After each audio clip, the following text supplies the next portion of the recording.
Let me start off this video by saying you should not build this build. You shouldn't try to get these items. You shouldn't try to farm for it, and ultimately you should completely ignore everything you're about to see. But what I have for you is an endgame viable Firewall Blaze Hydra Pacifist Sorceress. This one's actually kind of good.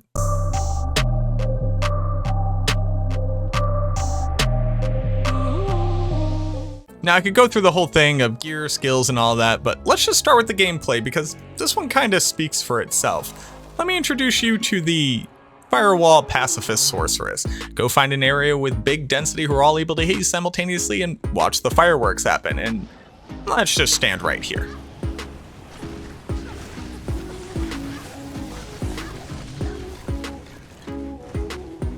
It's pretty good. There we go. A lot of great density in this area.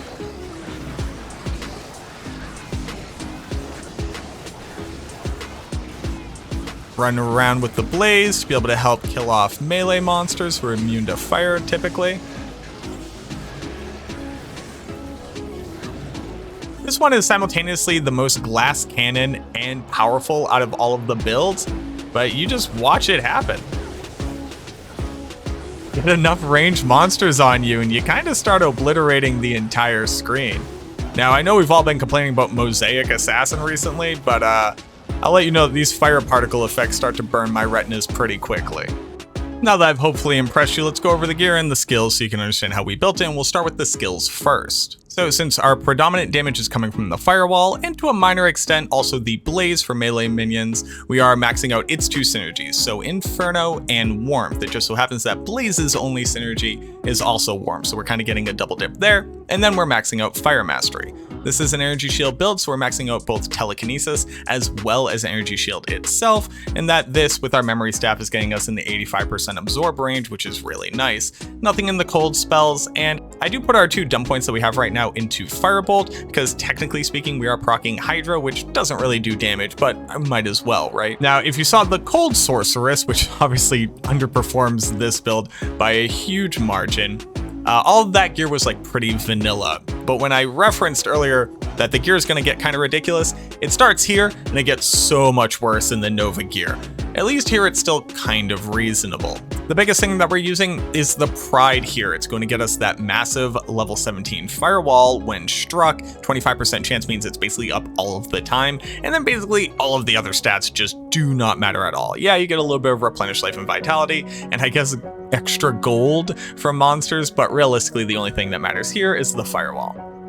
We're using Flickering Flame because obviously Flickering Flame, and then a ridiculous crafted amulet. This is the only slot that we can fit Hydra when struck. There's only two sources, it's this one and then Tiamat's Rebuke, and the Hydras just don't do enough damage. It's really decentralized damage. They don't all fire at the same target. And then even when you fully synergize them, they're a low level Hydra, so it doesn't really do anything. So that being said, this could be any other stat on this thing, but again, ridiculous. Max mana, FCR, 2 to Sorc skills, 20 all res. Like, this amulet will never exist in the game. Inferno Stride for the Blaze. Blaze is actually really important for us. It's how we deal with melee monsters who are immune to fire, because there aren't a ton of places that you can go where you can simultaneously survive very easily and not deal with fire immunes on this build, since we don't have infinity as well, and this just goes a really long way to be able to help up our damage. A ridiculous crafted ring. We're wearing 2 of these things. These are the biggest damage reduction along with the biggest mana with Vita and all res and FCR.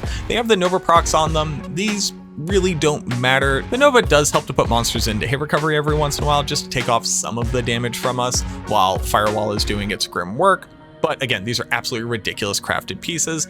I've heard Dungo's, just a lot of vitality on it. And then the replenished life is also kind of nice. And then the big amount of physical damage reduction. And then ridiculous crafted gauntlets. These gauntlets were actually so ridiculous that the hero editor didn't want me to save them as crafted gear. That's why they look like base gauntlets, but Nova Proc, dual res, damage reduction, poison length reduction, which is really important. You'll notice that there's no real way for us to use cleansing aura on this build. Technically speaking, we could put cleansing aura like the Cure Rumored helmet here, but you lose so much of your damage doing that. I'd rather just not farm in places with poison damage, but when you do have it, poison length reduction is a really good way of combating that. With Call to Arms and Lidless on swap. And then also we are using a memory staff, so a +9 to energy shield memory staff here. Absolutely ridiculous. And then to top that off, perfect torch, perfect Danny, perfect life all res, 40 life skillers with a perfect Yeeds and a perfect Sunder Charm. For the stats, just enough strength to be able to use art gear. We are using this in an ethereal poleaxe, so it basically has no requirements. It only has 52 strength required, and then everything else down into energy. With battle command and battle orders up, we have over 1100 life and close to 2500 mana. Now, this build is actually good enough on players wanting to go farm in a lot of really valuable places. I guess I'll continue to kind of farm in places while we're talking about that. But I think there's one place where this build in particular as well does really well, and that would be Players 8 Nightmare. Now, even in Hell, technically speaking, with the damage output that we have, there are some places where you could go and farm on higher player count on this character itself. I definitely think this is the strongest out of all of the characters that you're going to see if you watch the entire series. Right there, Blaze helping with the melee monster. Being able to survive in these areas is kind of challenging because, again, we can't proactively attack monsters and we need to get hit to proc our skills so that they can do their dark work getting us the loot. But if you were to farm in Stony Tomb, Talrash's Tomb, you could probably do upwards of Players 3. You just probably want to have that Cura helmet on because I think that would be super important for actual survivability, because you literally can't run enough potions on your belt to be able to survive from all the poison damage that you'll take. But you go down into Stony Tomb here, and now you're farming an area level 85 zone with a pacifist build. We're not really taking a ton of damage. You can kind of just use it as an elite sniper, so only go to where you find elite monsters and then let them specifically attack you. Again, run them through Blaze to kind of up your damage output. In this fashion, you probably don't have to worry about the damage as much or the survivability as much, and then just kind of worry about stacking up a ton of magic find. And then you're kind of just like a slightly inefficient Blaze Sorceress, which is kind of good enough. But again, here I'm just kind of going to wherever I find an elite group, running by them, getting them to off themselves inside of our Blaze, and even this one that's fire enchanted eventually dies.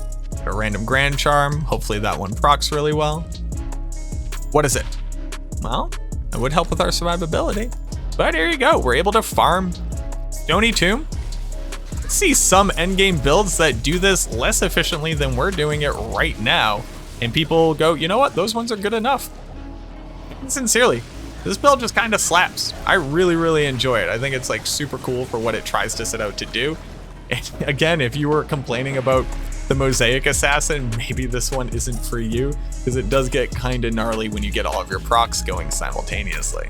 But that's the Fire Pacifist Sorceress. I definitely think that this one, again, is the best one out of all of them. If you haven't seen already, look forward to the Nova Sorceress, because I think she's kind of on par. She kind of does things a little bit differently than this one. But let me know what you think. Do you think that there are better options here? Maybe I should really try to make that Hydra proc version of it. It's not good. It's not good. You can't make it good. But maybe you came up with a way to make it good that I overlooked and we can try it out. Let me know. If you haven't already, check out the D2 Planner, build yourself a crazy Pacifist Sorceress, and then hit me up in Discord, in the Discord channel. The information is linked below, and come share your wild builds and we can test it out on stream. But I hope that you enjoyed this video. It's definitely a pretty interesting build. I don't recommend it. I can't stress that enough. But if you were like, hey, can I do a kind of AFK pacifist farmer? Here's the way that you would do it. But again, thank you so much for watching this video. I hope that you enjoyed it, and I look forward to seeing you in the next one.